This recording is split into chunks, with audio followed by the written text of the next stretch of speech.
Hello guys, today we work with our book page number 126, and we have these places: the desert, Arctic, jungle, okay? And we have an animal that represent this part of the world: desert, the camel; Arctic, the polar bear; and jungle, the tiger. Okay, so at the bottom, I want another animal that lives on these places. One from the desert, one from the Arctic, and one from the jungle.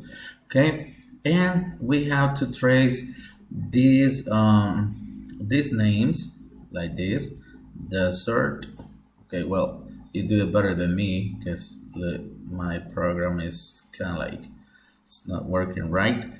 Ok, ustedes háganlo, trácenlo con el color que quieran, any color, just trace the name: desert, Arctic, and jungle, ok, para completar nuestro ejercicio.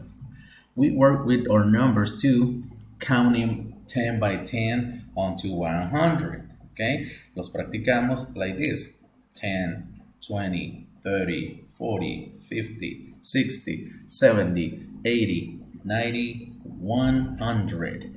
¿Ok? Y al final jugamos con nuestro juego de memoria, the memory game. Así que, pues bueno, fueron todas estas actividades las que hicimos. Espero que tengan muy buen fin de semana. Have a great weekend and I'll see you Monday. Have a great day. Bye bye.